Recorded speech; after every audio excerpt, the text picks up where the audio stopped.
us remotely from a really loud area, Philip Rossman-Reich, host of Locked On Magic.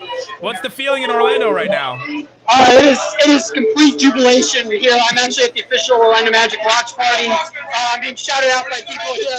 It was just complete jubilation. It's been a long time coming for this Magic fan base to have an opportunity like this to control their own destiny, as I'm going to put it here for the next 24 hours at least.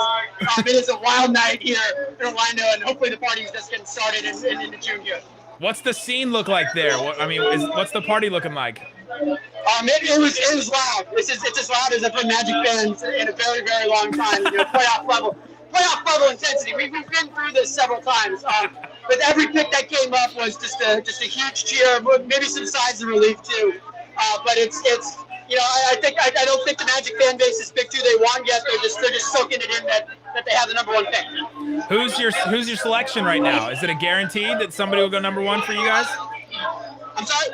Who's the pick for you?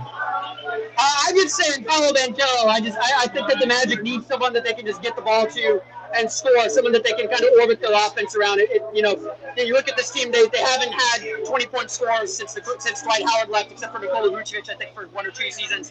They just need a guy who can get them some buckets. You watch the playoffs right now, you need guys who can create off the dribble. Magic haven't had one of those in a very, very long time. To me, Paolo Banchero is the best guy at that, but I think they're going to give a very hard look at Jabari Smith. They'll probably give a very hard look at Chet Holmgren, but the choice is theirs, and that's all you can ask for. They get Paolo Banchero. What happens to this Orlando Magic franchise?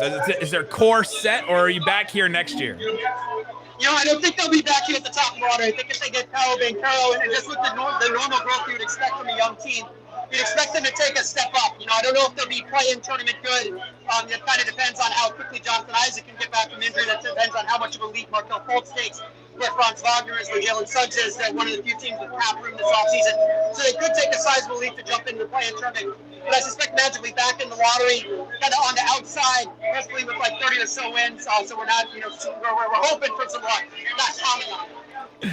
Philip Rossman-Reich, Locked On Magic. Go and check out everything he's got there. Thanks for joining us. He's live in Orlando. Appreciate it, guys.